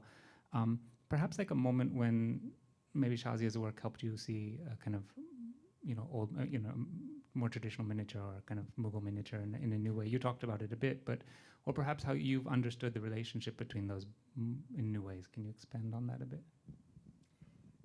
Well, one thing that's so fabulous about working with a living artist is we can hear from her, and so we art historians. I've worked on pre-modern material since the late 80s, and we always get to just impose our ideas and interpretations on them based on as much evidence as there is available, and it's predominantly extremely fragmentary. And so, there's one of Shahzia's paintings that's in the collection at the Cleveland Museum of Art, and it's been there for a long time. It's fairly early work. And I was so sure I understood exactly what it was about. It was the vision of Vishvarupa that Arjuna has on the battlefield, and she substituted a woman for this warrior Arjuna.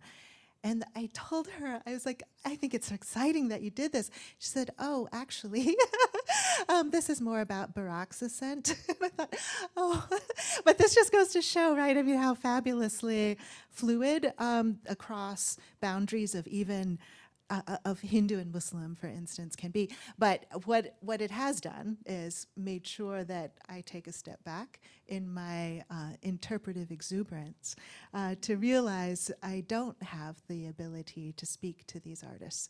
And they are not necessarily just doing what their patrons are asking. There's a tremendous amount of agency, even within an institutional structure or framework. And so it's that kind of respect that I newly am bringing to historical interpretation. Can I ask you a question? So when are many of the miniature paintings attributed to artists that are made up?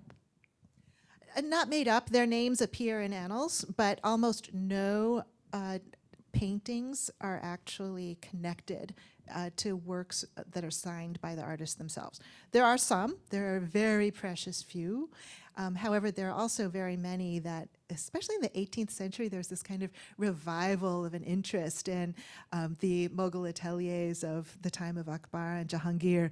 And so later collectors, Indian collectors in the Mughal court of the 18th and early 19th century will write the name of the artist that they wish the painting had been made by.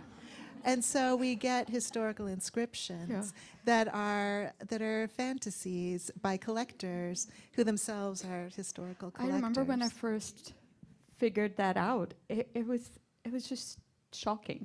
Like, that's a different layer of censorship happening. But was authorship important? I mean, authorship seems so important in Western culture, but I'm never sure it's as important in other cultures, because, yeah. Well, we can't be monolithic about it. But in the Mughal court, we have a lot of information. In the court of Akbar, for instance, because there are certain artists that they really want, certain ones.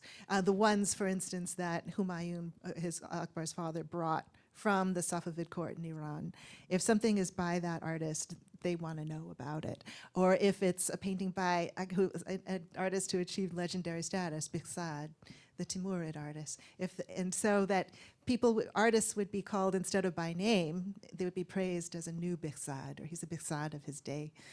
So there are certain masters who are admired, and then certain others that Akbar would write about because they have special talent. And it was a remarkable moment, like Daswant committed suicide because even though he was such a great artist, he had this madness and he couldn't cope. So so there are certain artists that would be remarkable in one way or another, but these are very, very rare. I think what is hard for me is that how come there were no women artists?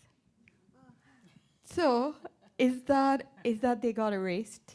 Because I refuse to believe that there were women poets, there were women writing.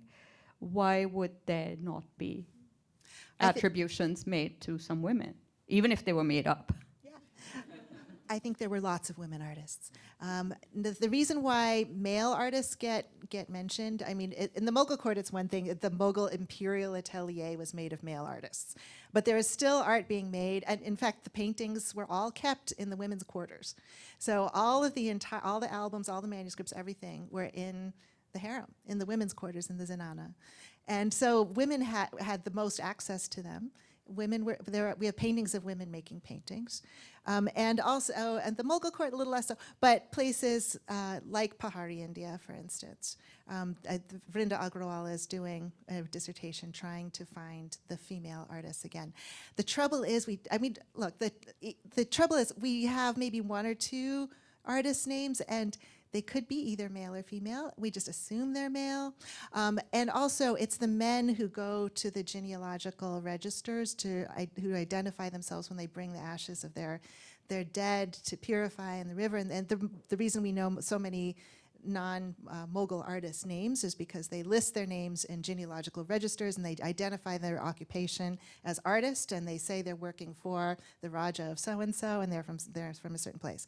Women don't do that. You know, sometimes women will come with them and he'll mention, I came with my aunt, you know, but it's the boys who have to do the funerary rites. So are they intentionally erased? No, but I think the social structures are such that historical record keeping's not so thorough in India as it is in most other cultures of the world. So there certainly were women artists. It's hard to know them by name. Wow, lots of rolling thoughts.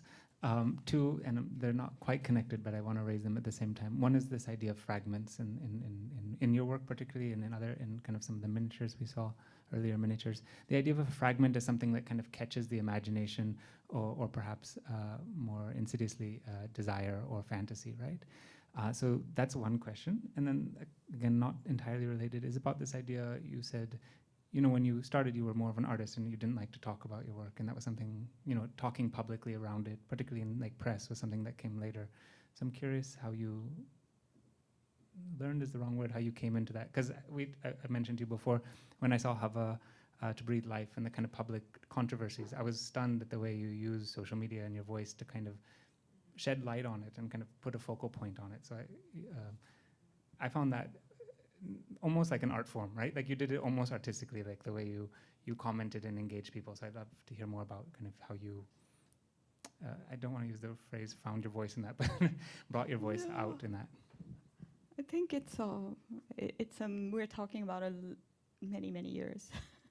I think I was referring to the first few years, you know, whether it's in graduate school or the first sort of rush of exhibitions, and you realize that how an institution puts a press preview or a press release together.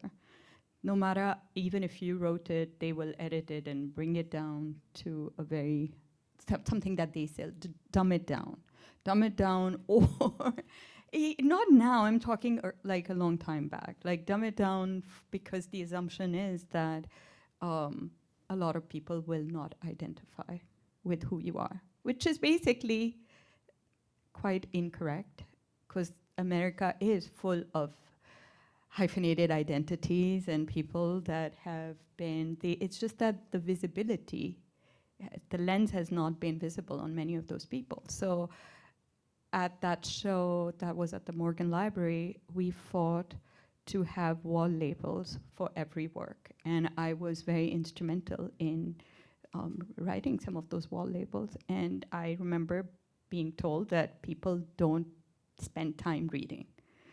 And I was like, no, and we saw everybody spending as much time reading as well as looking at the work.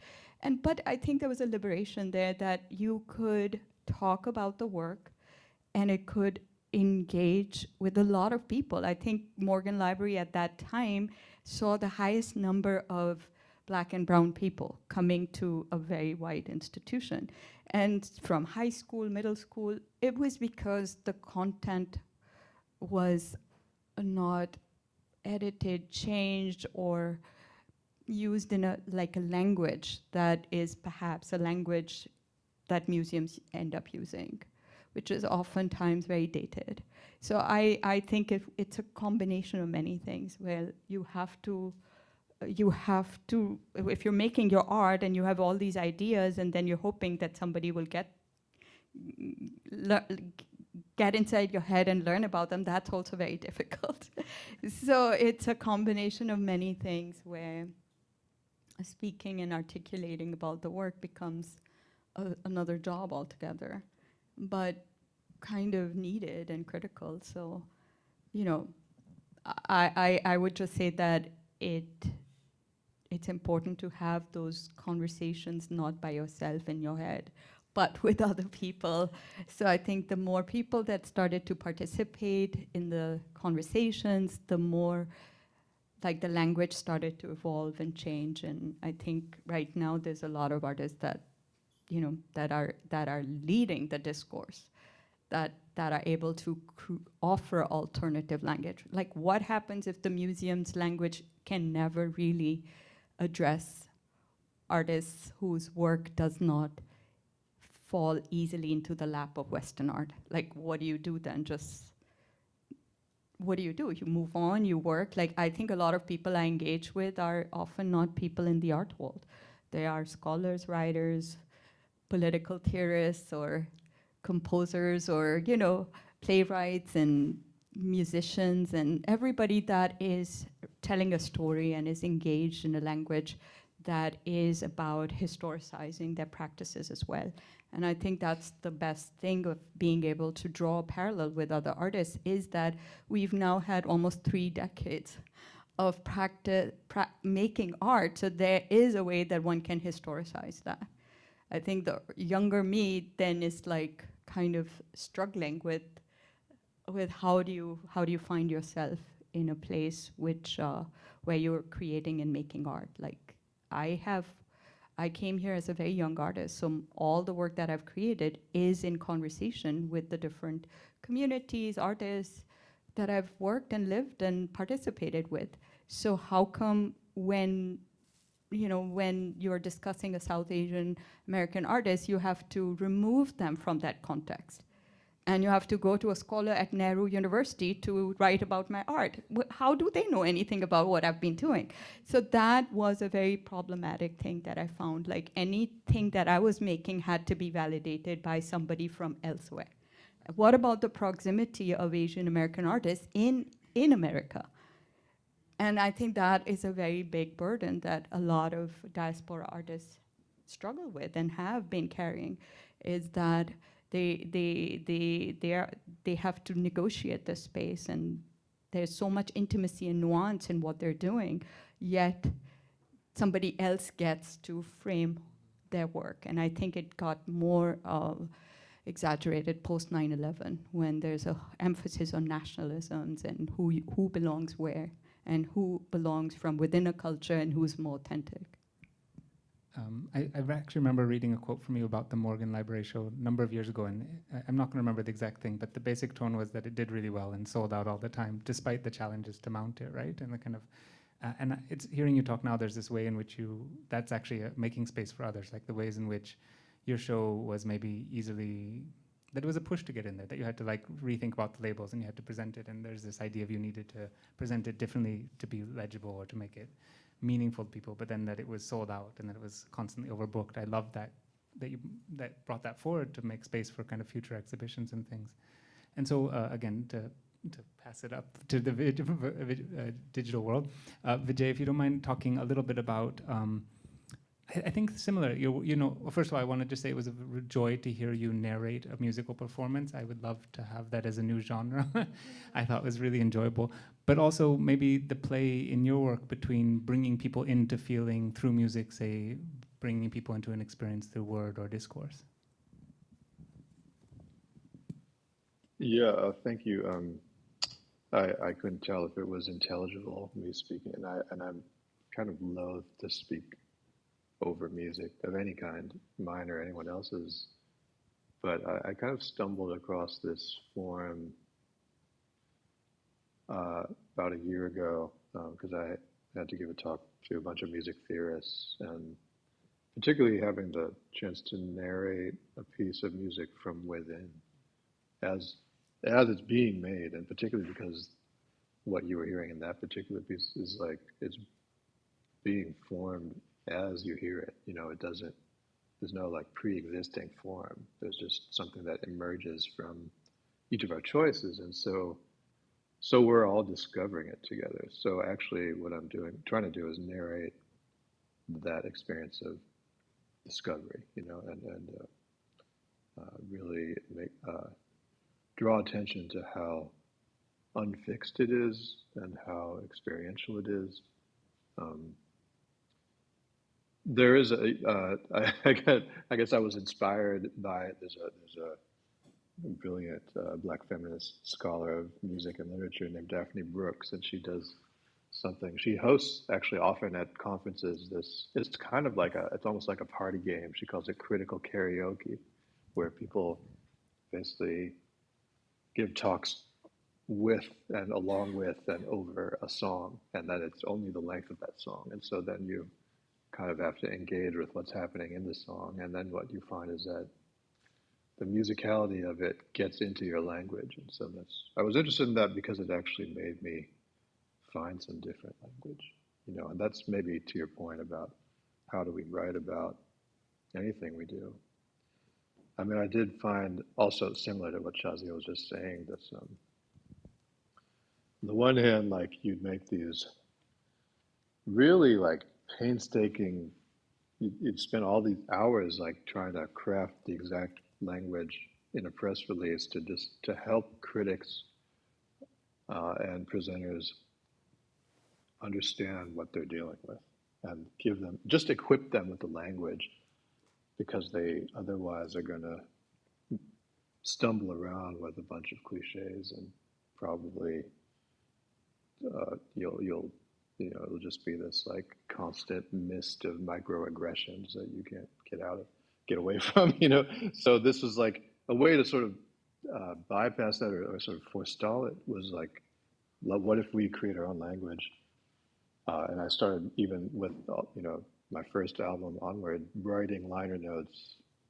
I wouldn't say that they were good at first, but it's just like over 30 years of practice of trying to control, or at least exert my own influence over the narrative, that starts to become something like a practice, which again, similar to Shahzia, I didn't mean for that to happen, but I think it's here now. So, and in fact, I do, and I think it was particularly through that practice of writing with and speaking through the music that I felt even something like a voice, because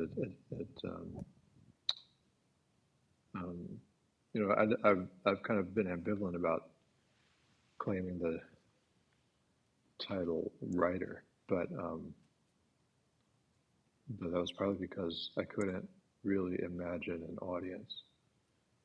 But then I realized that when I make music, I'm not imagining an audience, because I'm the audience, and then I feel it. And so then if I feel the language, then I dare to believe that someone else is going to feel it too, which is exactly how I approach music. I want to add that, music transcends boundaries, borders so fast, it's so immediate. There's music has an urgency and a time, which I think for a painter, you're always struggling that, why am I doing something that's going to be so slow? Or which will become into an object. And then if that object goes into a storage, what was the point? So there is this struggle, I think, as a visual artist, that what has longevity? Is it music, text, word, image?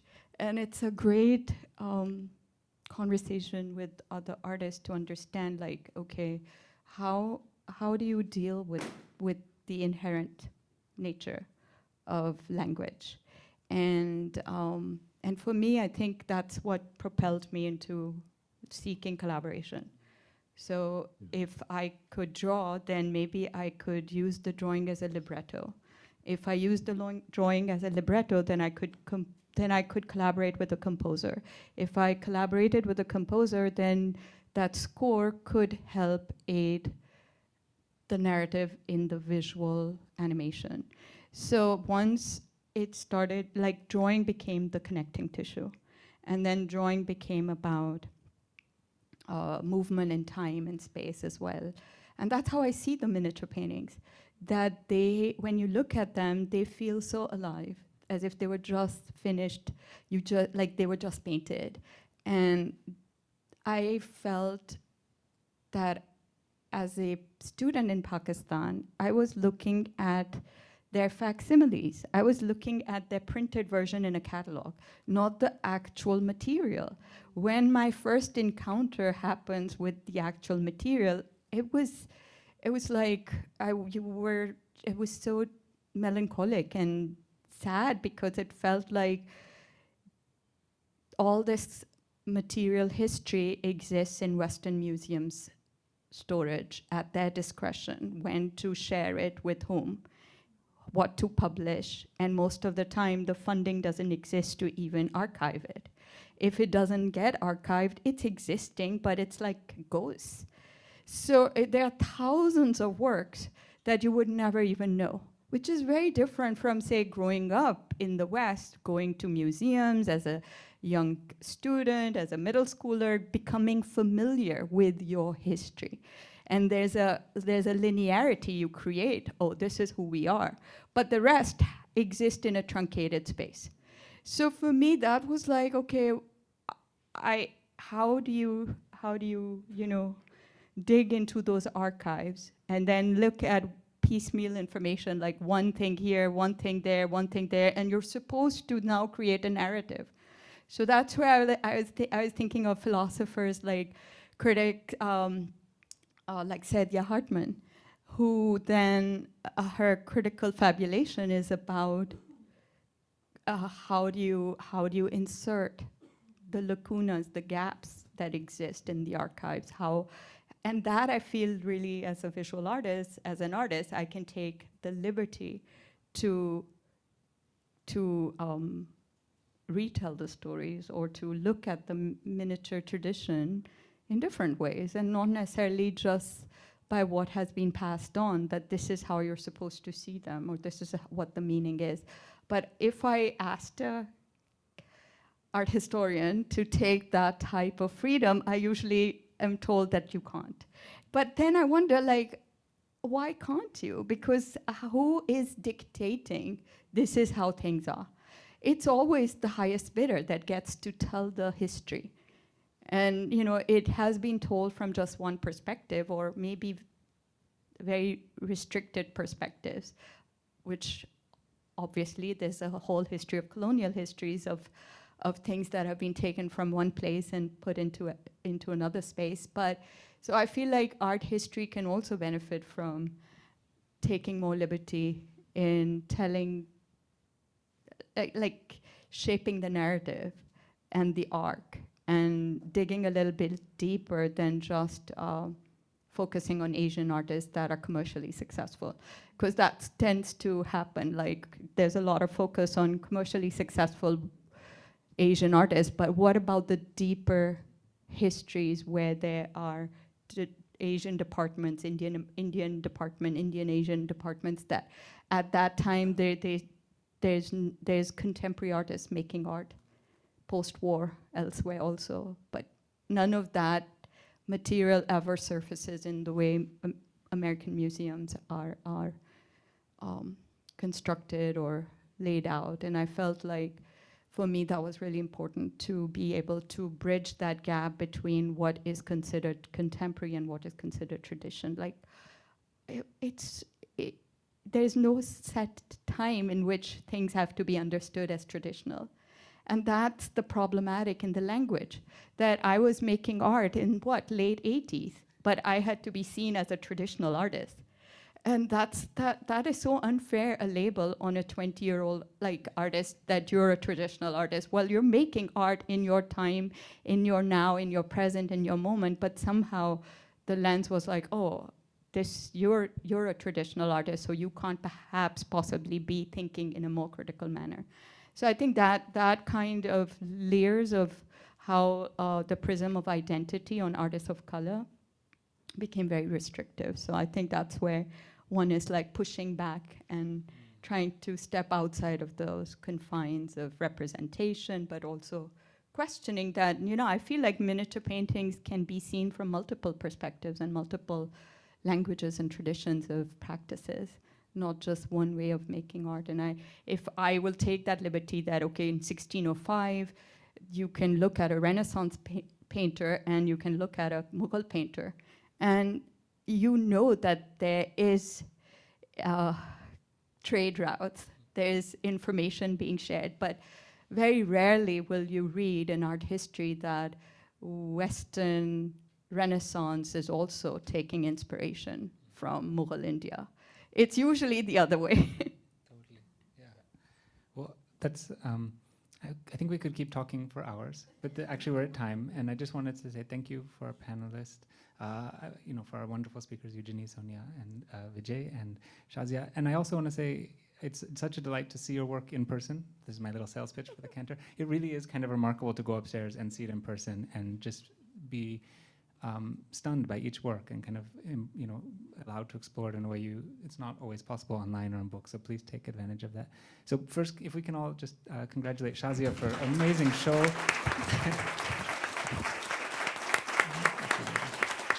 And then to all the panelists and all the discussions, for your presentations, thank you so much. So thank you everybody for joining. Yeah.